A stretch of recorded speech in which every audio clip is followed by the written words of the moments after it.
Welcome to Talking Basketball Report, episode number 11. I'm your host, Devin LaTulippe, joined by two wonderful co-hosts, Landon and Speck. Yeah, man, it's March. Not a better time of the year of the sports calendar, so pumped to be here. It's March, enough said, and no Zandy.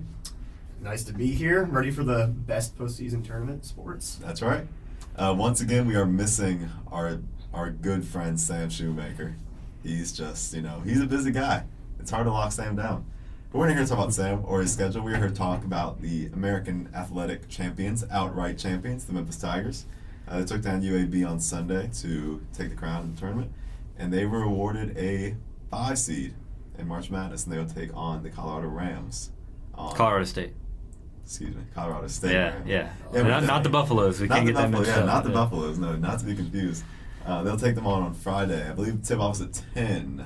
On Friday, sometime on Friday. Yeah, sometime on Friday. I think That it's may, one. yeah, I was about to say that may be One. different time zone or something. Yeah, not 10.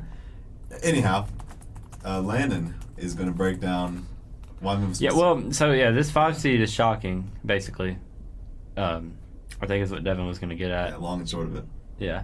But anyways, going into the day, just looking at whoever it was that does bracketology, whoever you looked at, whether it was Lunardi, a couple of the guys we mentioned here before at JBR bracketology, T3 bracketology, all three of those bracketologists part of the bracket matrix, which the bracket matrix is a group of 111 projected brackets. It's just it's amateur professional bracketologists that it puts all their brackets together, and you just get a good idea of where everyone has every team projected. And pretty much every team had Memphis either on the 7 or the 8 line. I think the 8 was what was really the point of discussion, because obviously had you gotten an 8, you're going to be feeding into the 1 seeds, and this is a year where you really want to stay away from the 1 seeds as much as possible, because this is probably the strongest group of 1 seed set I've ever seen personally.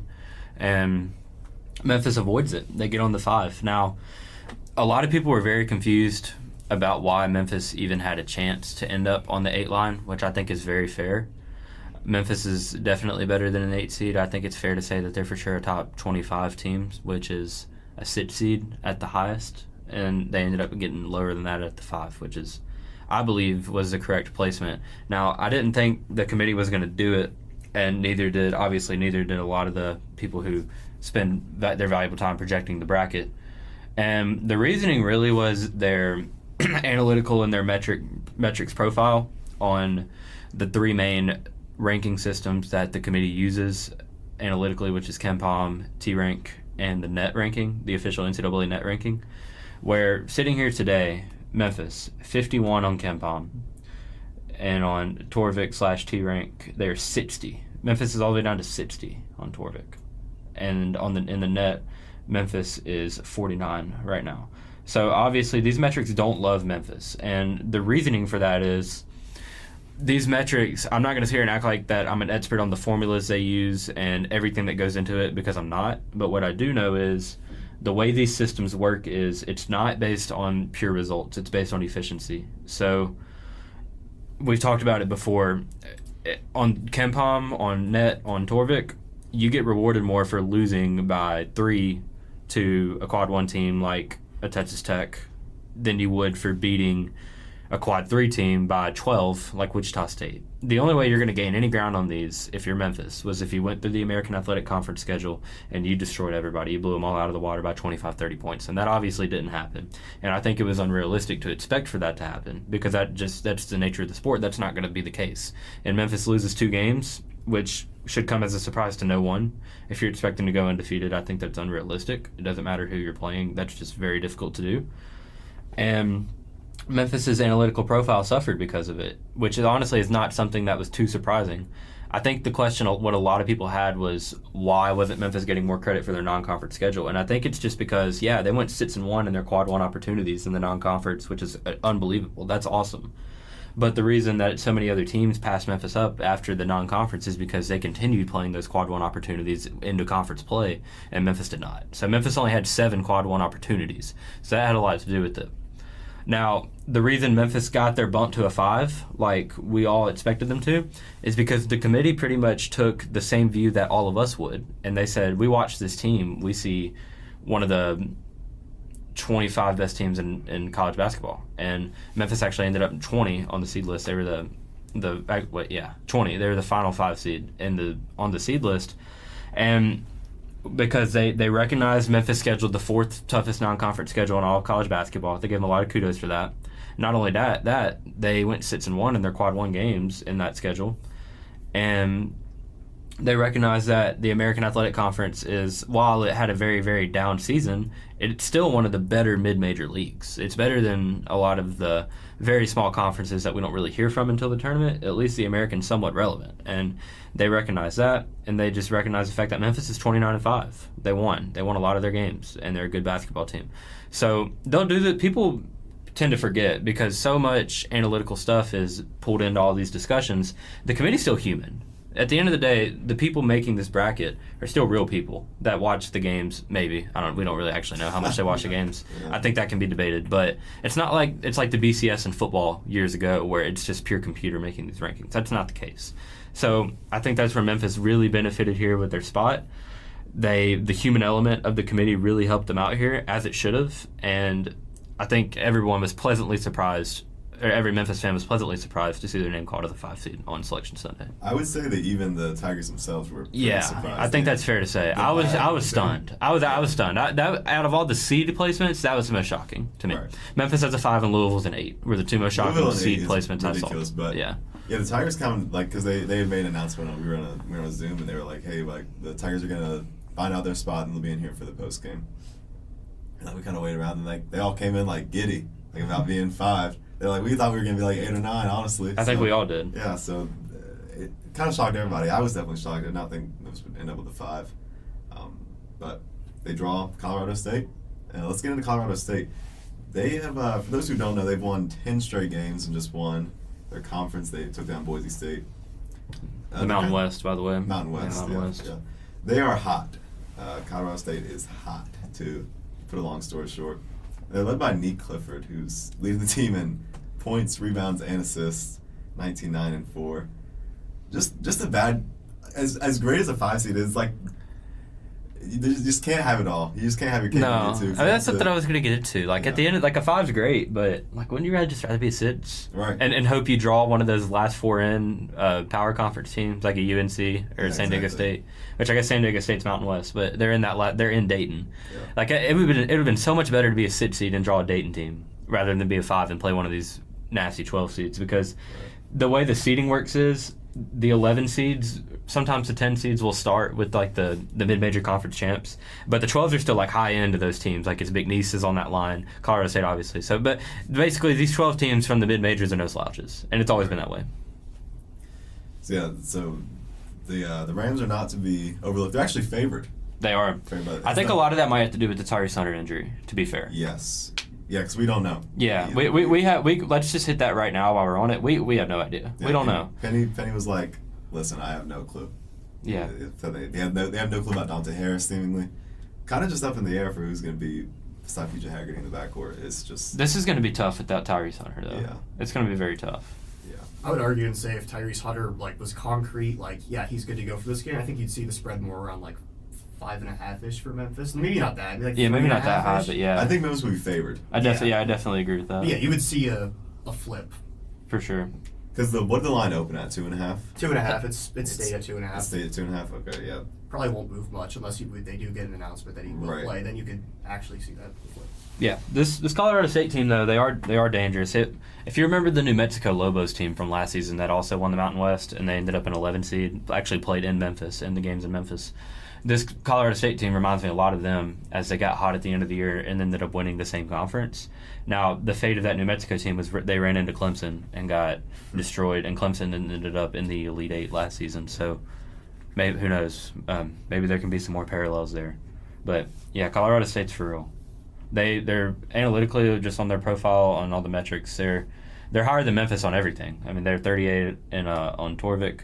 KenPom has Colorado State at somewhere in the 30s, if I can recall correctly, and then they're higher. They're actually closer to Memphis in the net. They're 47 in the net, where Memphis is at 49. So they're only 2 ahead of Memphis there, and then they're 42 on KenPom. So Colorado State, the metrics like them more than Memphis. They've been playing great lately. So, I mean, yeah, this is going to be a battle.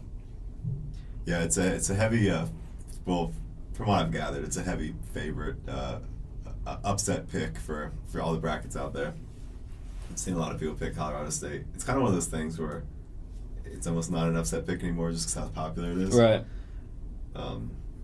Yeah, still just obviously you have the 5 seed, but you wish it kind of comes with a as rewarding as it feels like he still kind of got, I don't want to say gypped in a way because both these teams deserve to be here, but just kind of feel like you drew the hard end of the stick. Anything else on the Selection Sunday? Yeah, I mean, the 5-12 upsets are the most popular ones, I think, to pick every year because it seems like those happen every year. Right. The other 12 seeds, UC San Diego was one, which they're another legitimately good team. Yeah. McNeese State got another one, and they're playing against Clemson. And then the other 12 is Liberty playing Oregon. So, yeah, I mean, out of all of those, Colorado State over Memphis has definitely been the most popular upset pick. We can dive in just a little bit to Memphis's bracket. Now, we do want to preface this and be very, very, very clear about this. Memphis has a game on Friday against Colorado State, and that's all that matters right now. That's the only thing on their minds. That's the only thing that should be on the fans. Hopefully, it's the only thing on their minds. Yeah. If it's not, that's a problem. But before we talk about any of this, Memphis plays Colorado State Friday, and that's the most important thing. Yeah. But Memphis gets into the West region, obviously playing the 12 seed Colorado State. The other matchups in their region, they drew the 1 seed of Florida, which Florida is playing like the best team in the country right now. Florida looks like a wagon. They're playing Norfolk State, the 16, and then the 8-9 is 8 UConn, 9 Oklahoma in Memphis's bracket. And then the game that if Memphis were to beat Colorado State, they would get the winner of the 4 seed Maryland versus the 13 seed Grand Canyon, which Grand Canyon is another GC mid-major. I was going to say, correct me if I'm wrong, but Grand Canyon's been playing good basketball. Grand Canyon's another GC mid-major, and then Maryland has been playing well all season. Honestly, Maryland's one of the most underrated teams in the country. Maryland is very good. Maryland's good, and Maryland might be a line underseeded. You can make an argument that Maryland's a 3, and they're sitting there on the 4 line. And then your 6-11 in the West is Missouri Drake, and then the 3-14 is Texas Tech and UNC Wilmington. The 7-10, what a storyline this could be, is Kansas and Arkansas. Yeah. That'd be crazy if Arkansas and Memphis both made a run, and Cal and Arkansas met up with Memphis in the Elite Eight. That would really be something. Unlikely, but that would be something. And then the 2-15 is St. John's and Omaha. So another favorite. Everybody loves St. John's. We were talking about this before we got on here. I haven't met a person yet that doesn't like St. John's. Yeah. I think everybody likes St. John's right now, which is good. It's good to see Slick Rick Pitino back in the NCAA tournament with the great team that's just playing traditional Big East basketball. It just feels very traditional. So figured St. John's would get a lot of love, and they've been deserved. Yeah, it's deserved. It's so deserved. St. John's is incredible. They're awesome. They've had an awesome season, and they've been really fun to follow and keep up with. But yeah, and just a quick recap. This the seeds in Memphis's region. You got Florida's the 1, St. John's 2, Texas Tech 3, Maryland 4, Memphis 5, Mizzou 6, Missouri, who Memphis beat in the first game of the season, Kansas 7, 8 UConn, 9 Oklahoma, 10 Arkansas, 11 Drake, 12 Colorado State, 13 Grand Canyon, 14 North Carolina Wilmington, 15 Omaha, and 16 Norfolk State. So this is a tough region. I think you could argue this is the toughest bracket of the 4. I was gonna say I would say it is the toughest region. Because Florida is, a lot of people would say they're the best team right now, and a lot of people would also say St. John's is the best 2 seed, and then Texas Tech at the 3. They were the only team to beat Houston in Big 12 play, and then Maryland, as we said, is pretty underseeded. They're a very strong 4. So I mean, this probably is the toughest bracket, and Memphis gets placed in it. Now, you can complain all you want, but I mean the fact that Memphis got a 5 is as we said, it was surprising. So after that, either this tournament, there's good draws and there's bad draws, but you're gonna have to play good teams either way. Right. And it's one game at a time. It's survive and advance. So you can complain, or not necessarily complain maybe, but just you can consider the tough matchups and the tough draws all you want. But at the end of the day, you got a game and you got to go win, and you got to do it 6 times, and that's all it is. What do we think Memphis' ceiling is in this tournament? See, that's really tough because I want to say Sweet 16.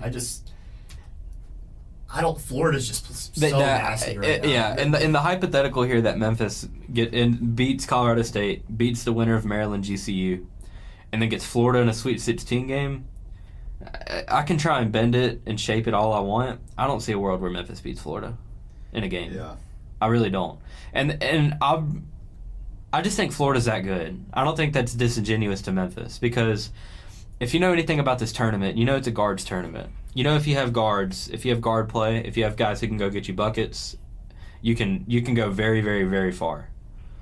I just think I think if Memphis got I don't want to say any other one seed because I kind of feel the same about Florida with Duke.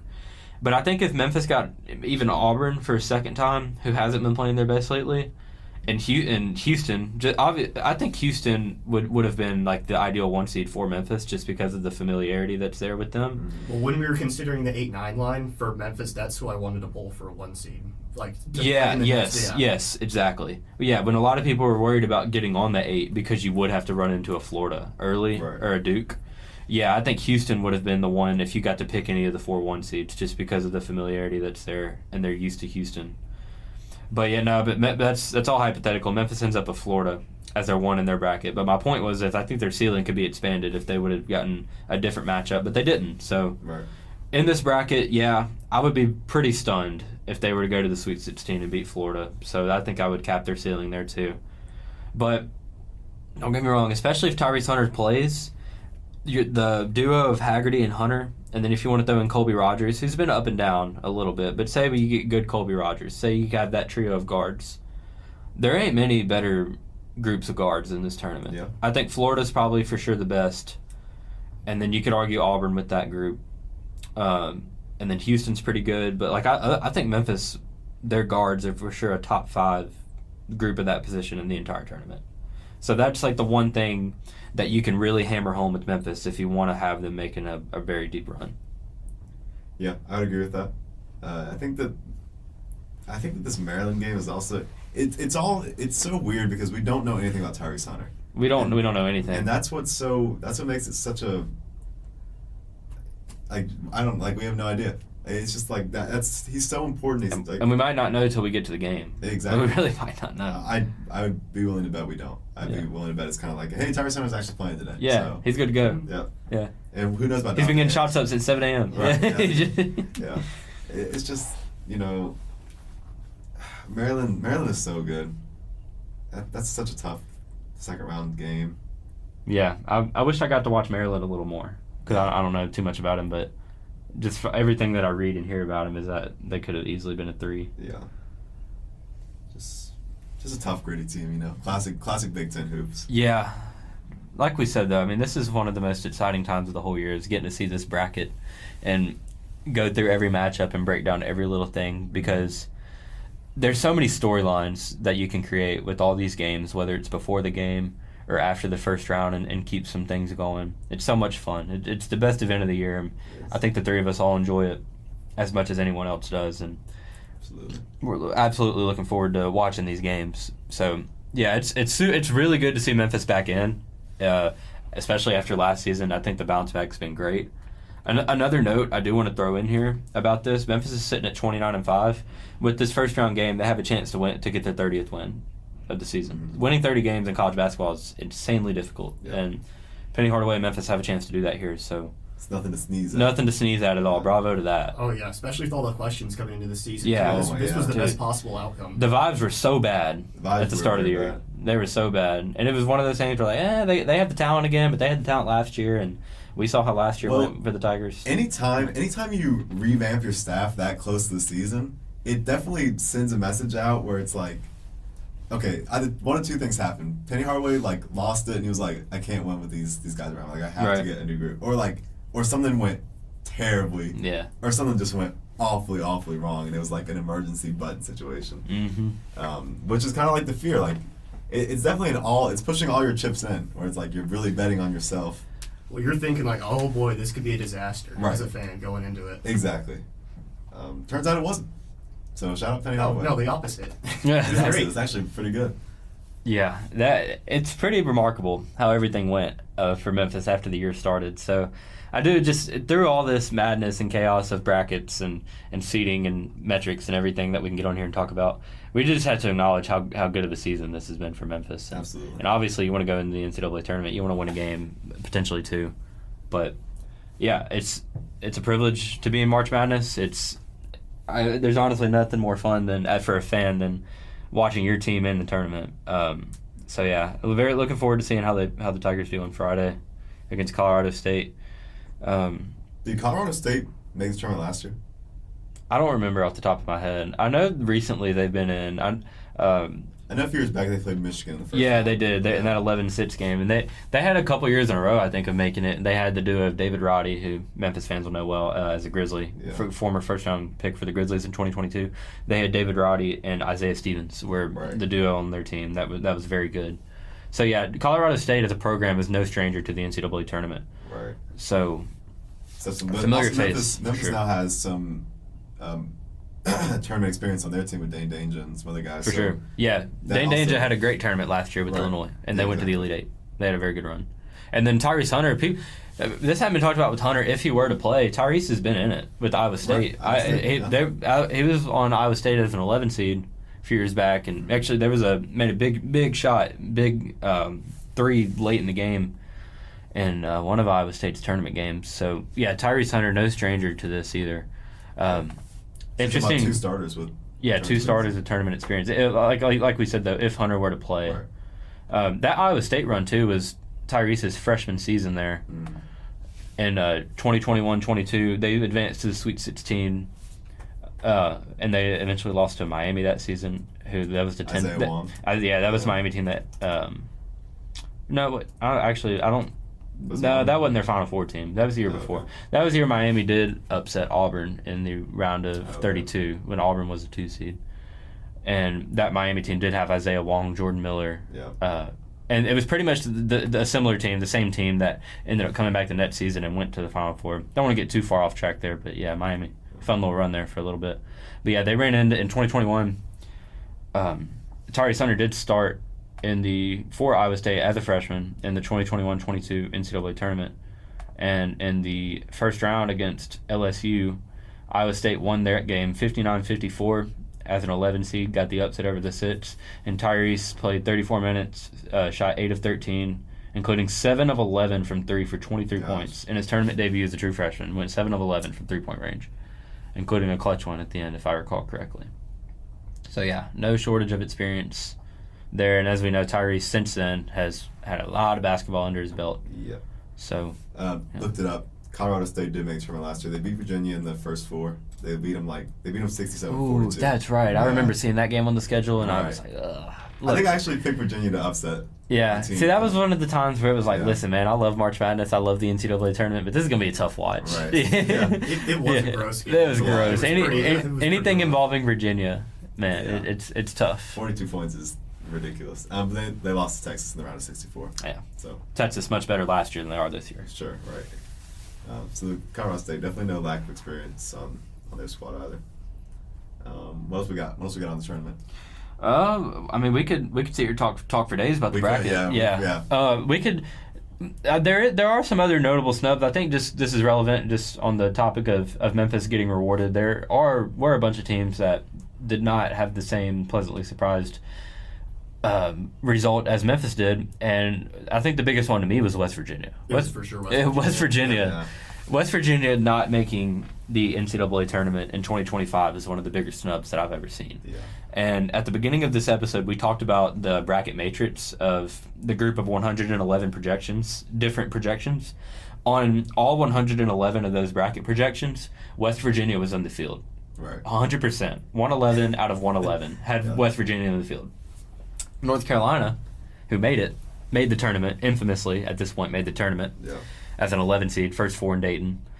They were only on, I believe it was 27 or 28 of those brackets, something like that, out of 111, and West Virginia did not. So it's kind of unbelievable to me. So you're just telling me that 111 people who project these brackets, put a lot of hours into it, watch a lot of basketball, presumably know what they're talking about. Yeah. It's not like this is two people. Right. This is every single one of them. This is everyone that cares about projecting brackets that does it. Yeah. Had West Virginia in their bracket. And you're telling me the committee just thinks they're all idiots? Or thinks they're not all... Right. None of them know what they're talking about?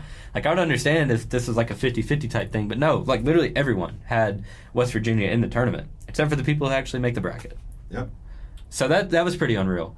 And when asked about it, I believe after the bracket was released, Bubba Cunningham, the chair of the NCAA tournament committee, who also just so happens, crazy coincidence. Yeah. Who would have ever guessed? Bubba Cunningham's an athletics director of North Carolina.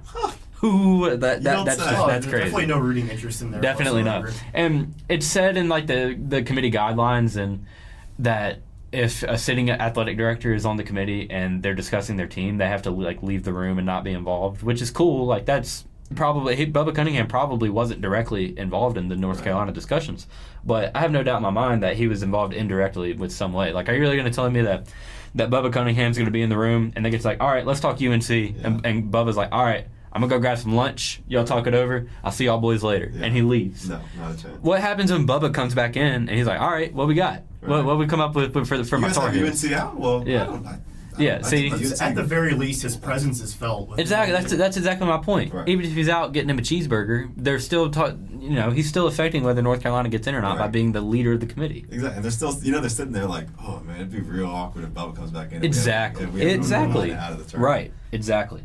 And I have the same problem with the college football playoff committee. I just don't think any athletic director should be on the committee. Right. I don't think anyone that could call it has to be neutral parties. Like a jury almost. Yeah. I think that's how it should be. Now, this one is ran a little bit better than the playoff committee. But the playoff committee, they let the athletic directors talk about their own teams and like basically go to bat for them. Yeah. That's a little different. That's even more ridiculous. But we're not here to talk about football. Right. Anyways, yeah. West Virginia not getting in, unbelievable. And as I was saying before we got on that North Carolina track, on the Bubba Cunningham on TV said the main reason for them not getting in, which as you know, injuries do affect seed placements. He said since Tucker DeVries, when the season started was West Virginia's best player, I'll give him that. He said he was injured, and that had a lot to do with it. Well, Tucker DeVries has been injured since December. Right. And since he's gotten injured, they've played a full Big 12 schedule and ran through it. They didn't like run through it and do well, but they've played through it, I guess I should say. And that's just ridiculous reasoning, in my opinion, to leave them out when he hasn't been relevant to their team since December. And it was just, per usual, too, when they talked to the chair of the committee, it's just, the questions aren't the toughest things. And actually, when they did ask him about North Carolina, he had someone else answer the question for him. He wasn't going to talk. He said he wasn't going to talk about them because of conflict of interest. But yeah, West Virginia not making it is pretty insane. I feel for their fan base. I checked out their socials too, just to see what the overall fan base reaction was. They were completely stunned. I think they were more so focused about avoiding that first four. Like they thought they could be past that first four line. Yeah. Way more concerned about that than just missing it outright. Right. Yeah, my guy that I follow at JBR Bracketology, that we mentioned him a lot on here. He had West Virginia as one of his locks, before the Big 12 tournament. So the fact that didn't happen was just pretty crazy, and he wasn't the only one. Now, there were some teams who got pretty screwed on their seeds. Now, I think something we can talk about that's also relevant to Memphis. This comes up a lot every year, and as we know, we talked about earlier, the committee, when they place these teams where they're at, they judge them based off of resume as well as their predictive metrics / efficiency rankings, which is the KenPom, the T-rank, the net, the metrics we talk about. That's what efficiency and predictive metrics are. And it's like a mixture of that, but some of these seedings, it's not really consistent with that. So Memphis gets a 5, which is rewarding Memphis for their resume, yet Gonzaga gets an 8, even though Gonzaga's been top 10 in KenPom pretty much the whole year, and they basically get punished for the resume. Right. And then Michigan ends up as a 5, and very easily probably should have been a 4 because of their resume. I believe they have more quad 1 wins than Wisconsin. I know that for a fact, and Purdue too, I believe. Yep. And they end up as a seed behind both of them. Finished ahead of both of them in the Big Ten. You're right, yeah, and then wins the Big Ten tournament, and that leads me into another thing. This isn't new.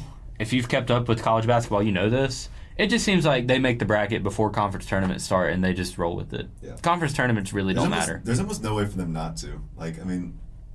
You know what I mean? Like, I think it is a big problem that the Big Ten plays their championship game and then the bracket literally comes out 2 seconds later. Right after. So, like, what, they just... Not like they are going to race. Right. Yeah. I mean, I'm sure they can discuss, like, on Saturday night, okay, if Michigan wins, we're doing this. If Wisconsin wins, we'll do this. Right. But yet it seems they don't even do that. No. And this is the second year in a row I've seen this in a high major conference. Michigan runs through the Big Ten tournament, wins the whole dang thing, and doesn't move up at all, basically. They stay on the 5 line, which is still probably too low. And then this happened last season with Auburn. If you remember, Auburn in the SEC tournament beat Florida in the SEC title game, won the tournament, and they're still on the 4 line, and then famously lose to Yale. So that one wasn't as egregious looking back just because Auburn ended up losing in the first round. Right. But those are just 2 examples of they just don't really care much about the conference tournaments, which it's cool because I think it is a common misconception for some fans that, like, oh, we won 2 games in our conference tournament, we should move up a line. It's like, well, before those 2 games, you played 28 games, and this happened. And at the end of the day, these conference tournaments, if you don't get any buys, you're playing 5 or 6 games, and if you do get buys, you're playing 3, and some of the smaller conferences only 2. So at the end of the day, like, while yes, you may play some of the better teams towards the end of your conference tournament run, it's just a small sample size. Right. The whole body of work of the season that happened before is much more important than the conference tournament. So I do see where the committee's coming from with that on that note, but I mean, if you're a Michigan and you get 2 or 3 quad 1 wins in a row, I mean, you would think that holds some weight and could move them up maybe a little bit, but it doesn't. So that's another frustrating thing that was kind of put on display. Another one I wanted to talk about, we briefly mentioned it earlier, but Louisville as an 8. Yes. Louisville 8, yeah. What Unreal. region are they in? What was that? What region is Louisville in? They're in the east, or the south, excuse Okay. me. They're in the south. They're playing Creighton in the 8-9 matchup with Auburn as a 1, and that's also Iowa State, A&M, Michigan, Ole Miss, Yale, UC San Diego, Lipscomb, Marquette, New Mexico, Michigan State, and Bryant make up that region. Louisville Creighton that should be a great game. That should be a great game. No, and that's the first game on Thursday. And that's a brutal draw for Louisville. Obviously, Right. Creighton's a good team. Yeah, So, brutal draw for Louisville in the 8-9, and then also a brutal draw for Louisville for the fact that they should be like a 6 seed, Right. and they're probably going to have to play Auburn in the second round.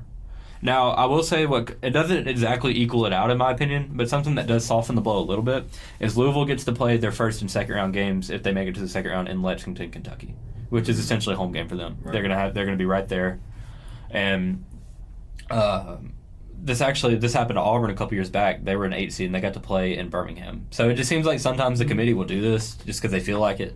Like they didn't have to put Louisville in Lexington. They could put Louisville anywhere, and they just gave Louisville Lexington, maybe kind of as like an I'm sorry, my bad for giving them an 8 seed. Yeah, we're gonna screw you over a little bit. Right. Like, It's it's like a bag of chips to make you feel better. Yeah, exactly. So our point with Louisville though, Louisville's 27-7.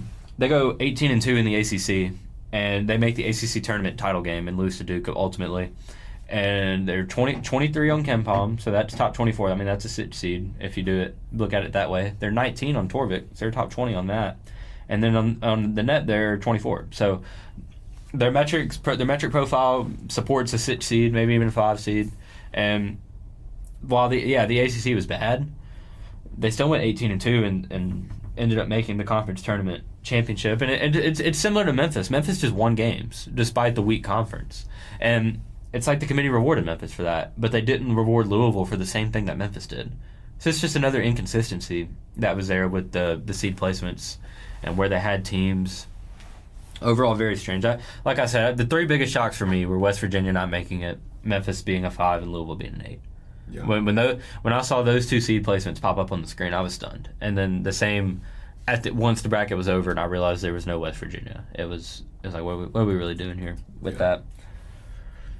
But yeah, this is a strange year where a lot of the 8 seeds are honestly stronger than some of the lower seeds, like the 5s and the 6s. Like, this is a very, very, very strong group of 8s because you got Louisville, who's underseeded, Gonzaga, who in my opinion is underseeded. I mean, this is a top 10 team metrically.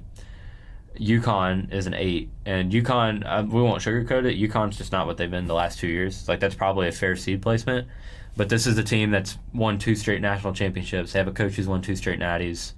Alex Caravan's still on the team. He was on both national championship teams. They're talented. They're still very talented. So that's not an easy out. They just earned a reputation of a team you don't want to see in March. Right. Yeah, they have the pedigree. Yeah. And then Mississippi State is the other 8, who's probably the weakest of the 4. Maybe you could argue they're better than UConn, but yeah, this is a very, very strong group of 8s. I will say about UConn, I feel like that's going to be a trendy. I don't think anyone's going to pick Oklahoma to beat them. Yeah. And then they're going to be a trendy upset pick to beat Florida. Florida might beat UConn by 20, 25. Yeah. Yeah. Dan Hurley might have a stroke. I'm so ready to see Dan Hurley coach against Florida. Yeah, Dan Hurley might need that. He might lose his mind on the sideline. Yeah. Coaching against Florida. I just know that's going to be a trendy 8-1 upset is UConn over Florida, and it's just not going to happen. Yeah. Is what And I think. know, it wouldn't be if you took the UConn name. Exactly. Literally anybody else. Yeah, instead of UConn, if it said UCLA, or maybe that's a bad example, but if it said like Arkansas, then it'd be different. I'll say my sources being my buddies that watch a lot of Oklahoma basketball. Jeremiah Fears is very, very Jeremiah Fears is nice. Yeah. Give him that. Jeremiah Fears, he's one of the most talented freshmen in the country. He's had one of the best freshman seasons in the country. I don't think it's going to be enough, though. Yeah, probably not. Yeah, but I just want to bring that up. Yeah. No, that's very fair to bring. Yeah, Jeremiah Fears. Watch out for him. Watch out, Jeremiah Fears. Watch out. Could be March Madness, darling, if they beat UConn. You mentioned the 5 seeds and the 8 seeds being pretty close in skill or whatever. Dude, some of these mid-majors are nasty. Yeah. Coming out. This is a strong mid-major group. Like the 12 seeds in general, if you're tying it all together, dude, like teams like UC San Diego, mentioned them before, nasty. Mm-hmm. Like these are like legitimately really good teams. Yeah, we could get into the profiles of these teams very deeply, but we're not. I'm just gonna go through some of these teams and look at where they are in Ken Palm. And St. Mary's is 22, which I don't know if you really want to count them as a mid-major. I mean, the West Coast Conference is definitely a mid-major conference, but it has Gonzaga, which is not a mid-major program. Right. But St. Mary's is 22. We just mentioned UC San Diego. UC San Diego is 36 on Ken Palm. I mean, that's a 9 seed, Right. pretty much. And they're out of the Big West at 30-4. It's just there's so many mid-major teams every year where their record will be like 30-3 or 30-4. Like these teams just don't lose. And Right. Drake's the same way. And those teams are just always scary to me. It's like, do they just know how to win, man? And then Colorado State, as we said, 42, Memphis' opponent. San Diego State's 46. Utah State's 52, which the Mountain West is typically a strong conference. But Drake, 58. McNeese, 59. Liberty, 62. Yale, 73. These are top 75 Ken Palm teams coming out of the Ivy League, Conference USA, Missouri Valley. Just so many good mid-majors.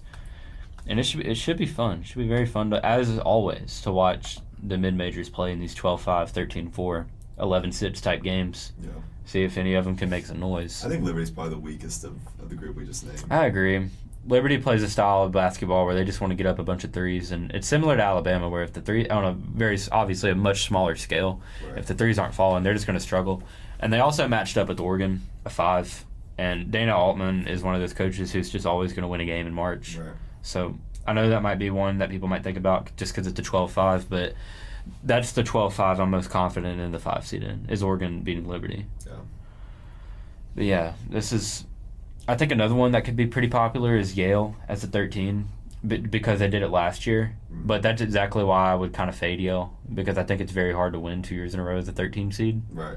Even though I don't love Texas A&M, but it would be hard for Yale to win 2 years in a row. And no Danny Wolf on this year's Yale team. No Danny Wolf. No Danny Wolf. Yeah, don't let him get hot. Don't let Yogi get hot. That's what they always say. So that is what they always say. Another one, High Point is a 13. It's just fun. Landon's big on High Point. Listeners, Landon loves High Point. I haven't watched a single minute of High Point basketball. Don't let that fool you. Man, I don't. It's just Purdue. Purdue just has the stigma, man. It's just Purdue, and I understand they won. They kind of broke it last year and went to the national championship game, but Zach Edey's not walking through that door. Zach Edey's playing with John Morant nowadays, so I just don't know about Purdue. I think another one like McNeese is a 12. McNeese is such a strong 12, but Clemson's good. Yeah. Clemson's good. Clemson went to the Elite Eight last year with Chase Hunter and Ian Shefflin, and they're back on the team. No PJ Hall, but Shefflin and whenever Hunter those back. fans pull up with the chef hats, Yeah. McNeese State, they're not going to doubt it. Yeah, McNeese State, yeah. They can't handle that. And I found out last year the hard way. They laid an egg last year. Yeah. And they were in a similar position. McNeese? Yeah. McNeese got screwed last year. They got Gonzaga. They did get Gonzaga, man. Like, that's just... I remember McNeese was that team before the bracket dropped. Everybody's like, "Oh, everybody loved McNeese because it makes sense. They're a good team, and they got Will Wade. It feels like every time there's one of those coaches that used to be a high major coach that's now at a small school, kind of like Rick Pitino was at Iona. Right. The people just want to latch onto those and pick them. But no, they got a nightmare draw last year. Clemson's not going to be an easy out, and I know a lot of people are. It's the same kind of thing. McNeese is probably the most famous of the small mid majors, probably because their manager has gone viral on social media, leading the team out with the boom bots. So yeah, McNeese is going to be another popular one. I'd say Akron over Arizona is going to be pretty popular. Yeah. We were talking Arizona's so volatile. It's just sometimes they're great, sometimes they're garbage. I mean, Caleb Love could shoot 3 for 22 from the field, or he could be great and be like he was in the 2022 tournament. Right. Which is a scary team to pick. Yeah, I mean, I've never been one to trust Arizona in March. I trusted them the year. I had them in my champions the year they eliminated the round of 64. When they lost to Princeton? Yeah, they lost to Princeton. Oh, no. I was like, you know what? I'm done with Arizona now. I think this is way back, not really way back, I mean, but I was in middle school when this happened. I think the DeAndre Ayton team, I had them going pretty far. I think I had them going to the Final Four or something, and they ended up losing early. Yeah. So, yeah, Arizona's just burned me too many times. Exactly. It's just one of those things. So didn't they lose to Buffalo? Yeah, they lost to Buffalo. Same conference. Same conference. Wow. Best time of the year. But yeah, you never really know what you're going to expect. I do want to mention, we haven't mentioned this either. We're talking about all these upsets, and we're talking about how crazy this could get. This is the 4 best 1 seeds I've ever seen in a single season. Now, to put it into perspective, KenPom has an overall adjusted efficiency margin. There's the overall net rating. And right now, Duke, Florida, Houston, and Auburn are all 35 or higher, plus 35 or higher on the net rating. And those are obviously the top 4 teams on KenPom. Now, the 5th team on KenPom, Tennessee, they're all the way at 31. So there's a big gap between the 1 seeds and the rest of them. Duke's 38, and then Florida's 36, and then Houston and Auburn are both sitting around 35. Now, this number, the reason that number is important, since 2000, there's only been 4 teams total to be 35 or higher on the net rating on KenPom, and this year there's 4 in 1 season. Same amount of teams in this season as there's been before. I believe those teams, it was 21 Gonzaga that played Baylor in the national championship game, and then it was 19 Virginia that won it all with Ty Jerome, Kyle Guy, DeAndre Hunter, and then the 14 Kentucky team that went undefeated all the way until they ran into Wisconsin in the Final Four with Karl Anthony Towns and the Harrison twins, and then 2001 Duke, who ended up winning the national championship, I believe, that year. So those are the 4 teams that have been at this level in KenPom, and it came in 4 different years, and there's 4 of them now in 1 season, and those are the 4 1 seeds. So my point here is, if there was ever going to be a year to just go chalk, this is probably the best one. Yeah. I mean, I think you're going to see it because I've seen it. Just going through filling out your bracket, you're just going to be going through like we're going to get to the Final Four. Duke and Florida are the 2 for me. If you've watched Florida recently, and then Duke, obviously, if they have Cooper Flag, I just don't. It's just hard for me to pick against those teams. Like, I can't. I just can't pick against those 2. Yeah. Auburn and Houston are a little bit different because Auburn, obviously, for a large portion of the season, was on that Duke Florida level, and they might still be right now, but they have stumbled a little bit. Some of that may have to do with they clinched the SEC title, regular season title early, and then they just ran into some tough opponents. They lost to Texas A&M, Alabama, Tennessee, beat Ole Miss. So just the vibes and the momentum. Who knows with them? But obviously they could be right back up there. And then Houston. But I mean, Houston's definitely not weaker, I would say, than Duke and Florida, but they're still dang good. I mean, Houston started out 4-3 this year, and the narrative was like, oh, are they finally falling off a little bit? Well, they've gone what is that? Started 4-3. They've gone 26-1 since they started 4-3, and they're 30-4 now. So it's just classic Houston that we know from the past 2 years. This is their 3rd year in a row being a number 1 seed. I can't say enough about Kelvin Sampson in that program in the Big 12. The Midwest region is just like nothing to write home about, if you ask me. I mean, the number 2 seed's Tennessee, 3 is Kentucky. Yeah, Like, right. If I'm Houston, that's not really all that scary. Right. Yeah, Exactly. Based on what you could have this gotten. could be the chaos region. If there is going to be a high seed that makes a run, because I agree. I think Gonzaga is an 8. I think Houston Gonzaga potentially in the 1-8. And that's the best chance for a 1 seed to lose on the first weekend. I think it's Houston Gonzaga, and then McNeese and High Point are 2 popular mid-major picks, and then Tennessee. We know, especially people around here, how they feel about Tennessee. Sure. Tennessee's just that team too. Texas A&M is also like this. There's just sometimes where those 2 teams just can't score. Right. So that's scary for both of them. And then UCLA sitting there for Tennessee in a potential second-round game. Like you said, Mick Cronin, another guy with tournament pedigree. And then in this region, this is what really could just turn the tables. Kentucky and Illinois, similar to Arizona, are incredibly volatile. Sometimes they look like Final Four teams. Sometimes they look like they shouldn't even be in the tournament. Yeah. And they're here in the same bracket, and they could play in the round of 32. Now, Kentucky, I think, is a little bit different just because they're dealing with so many injuries. Jackson Robinson's out for the year.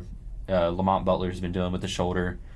So who knows with them. But this region could get chaotic, if any of them could. That's probably the one that I would have my eye on the most, considering I would think Houston's might be the weakest 1 seed, and then Gonzaga is probably the strongest 8 seed. And there's a strong 12, strong 13. Like we said, a volatile 3 and 6, and then maybe a questionable 2 seed just with their offensive style. But yeah, that one could get crazy. If Sam was here, he wouldn't be happy with it. No, Sam would not be happy about this. I'm not writing off Tennessee. For the record, I haven't filled out a bracket yet, so who knows? I mean, I could have Tennessee coming out of that region, honestly, because I mean Tennessee just had a great SEC tournament. So it's just they're just weird where it's like they're the same. I mean, they're the same archetype of team as they always are, like they were last season. But Dalton Connect's not on this team. They have Chaz Lanier instead of Dalton Connect, but Chaz Lanier is incredible in his own right. But I just don't think this team's as good as last year's, which, to be fair, this is a new season, and it's a new bracket, so who knows? Right. So, yeah. Yeah. You got anything else on the bracket? I think we've exhausted bracket talk until we... We could talk about it forever. Yeah. But for this sitting. To keep it relevant. Yeah. For relevancy and sitting-wise, I think we've done a pretty good job. No, you got anything else to add? Not to that, no. Okay. Before we get out of here, I did kind of want to take a look back at something I wrote for Rivals right before the season started. Actually, it was probably about, I believe, if I recall correctly, it's like 3 hours for the tip-off of the Missouri game. Well, we gathered some hot takes from the people at Rivals, and I just want to kind of read through them, see how they aged. So to start off with my take, and I said Memphis will win the AAC tournament and the regular season title as champions. Not bad. Not bad. That's a clean sweep. Not bad. Yeah, not bad. You know, I'm not to pat myself on the back too much, but I kind of got that one down. Second one's going to come from Larry Marley here at Memphis Rivals. And his was that Penny Hardaway will be the head coach for the last season this year. I don't think that one's... that one didn't age very well. Unfortunately, that's kind of a... Fortunately, that does not look the best. But that's all right. We all take shots. Yeah, you miss 100% of the shots you don't take. If we travel back in time, that wasn't that crazy. That wasn't insanely crazy. I mean that's a nice. I mean it's not an easy shot. Probably like a slightly contested, just right wing 3 or something like that. Sure. Yeah. It's no where my hug at the bar. Yeah. Exactly. Yeah. Nothing like that. Coming from the man in charge, Brian Moss, he will have Memphis not winning the conference, but winning a game in the NCAA tournament. So, Fair, yeah. Yeah, I mean, like, UAB was picked to win preseason. Right. So not a crazy take. Obviously didn't pan out. Yeah. NCAA tournament part's still on the table. Right, but yeah. Exactly. So he has a big chance of redemption. Yeah. Here's Sam's take. If Sam was here, he could probably comment on this and give us a little insight in what he was thinking. If Sam was here. If Sam was here, he's not here, of course. Dayton Danger makes an AAC team, and is the only Tiger to do so. AAC first team is the only Tiger to do so. Oh, he was not the only Tiger to do so. He's not. PJ Haggerty was one of the 10 to 15 best players in all of America. If he would have just left that last part. If he would have just let that last part out, that would have been a great 100%. take, because that wasn't the most popular. We didn't really know what to expect out of Dane to start this season, because he was one. He had a strong NCAA tournament with Illinois last year, but that was it. Right. He didn't really do anything in the regular season until then. Yeah. And then to round things out here, back to me, of course. And as all things have to even out in the world, my final take evens out was I predicted that Nick Jordan would be the Tigers MVP. You know, I was kind of going for more. When I say MVP, I was thinking more of like I didn't think Nick Jourdain was going to be scoring 20 points a game. I thought it was going to be more like if Nick Jourdain had to miss a game, it would be detrimental to the Tigers. It's kind of what I was going for. Yeah, which that wasn't crazy at the beginning of the year. It's not. It wasn't crazy. It's not really that. If you're talking about just like all-American glue guy, right? Yeah, that we definitely had that expectation for him before the season. Yeah. He disappointed, but that's funny. Yeah. I wouldn't put that one out on the Twitter streets. Yeah, no, that was, I wouldn't put that one out there. Yeah, actually, this I'm just gonna really focus on that first. That one's gonna stay on TBR. If you're at the 50-minute mark of episode 11 of Tiger Basketball Report, you can dunk on Devin's Jourdain take. Yeah, But we're not gonna put that one out in public. Yeah, matter of fact, go to my Twitter. I was gonna say, one last thing to mention. I think it's just kind of a fun common opponent that the Tigers and Rams both had. Ole Miss. Okay. Fun common opponent. That's all right. Actually, I remember Colorado State played Ole Miss down at the Lander Center in South Haven. Neutral. Pretty sure Sam was at that Sam game. was Like we said, if Sam was here, then he would be able to tell us some about the score of that game? Sam's seen Colorado State in person. If he was here, he'd be able to tell us about him. 84-69 Ole Miss. Okay. All right. I mean, take that with a grain of salt, obviously. Yeah, because that was in November, wasn't it? Yeah. November. Yeah, real. It was like Oh, you know what? Super early. I do remember Sam. Whenever Memphis drew Colorado State, Sam goes, "Guys, Yeah. I watched Colorado State play. They're awful at basketball." Yeah, we can all speak for Sam when Sam does not like Colorado State. Yeah, Sam's not a Colorado State guy. Yeah. He wouldn't be getting up on the table and championing Colorado State. Nope. But the mighty Tigers beat Ole Miss by 17. They did. A They did, whopping at FedEx Forum. 17. At FedEx Forum. Colby Rogers had his legacy game. He sure did. That's right. You're completely right. Yeah. So hopefully Colorado State's looking at that and just say, guys, just pack it up. Yeah, hopefully. That'd be an idea. That would help. If we can't beat these guys and these guys beat these guys, Yeah. I think we're done. Let's go home. I always love that Why argument. even make the trip? Yeah. Yeah. Common opponent. Can't do it. Yeah. No. Old transitive property. Yep. Time old. As we know, it always pans out. Yeah. It always works. But unless you guys have anything else to add, I feel like this is a great episode. Nah, We got some man. good Yeah, stuff here. no. That's all. That's it, man. All right. All good things that have come to an end. Yep, unfortunately. And that is going to do us. We will. We'll catch you guys probably after the round of 32. We'll be back in here to talk Memphis basketball. Probably we could try and get one in on. No guarantees, but we could try and get one in after the first round. If Memphis wins, Yeah. if they lose, we'll probably just come back after the round of 32. Right. But if Memphis wins, we could try and get out a little quick recap on Saturday before Yeah. the game Sunday. So And obviously recaps will be up on Tiger Sports Report. Tiger Sports Report. Subscribe. Subscribe. Subscribe, yeah. But that's going to do us, and we will catch you guys next time.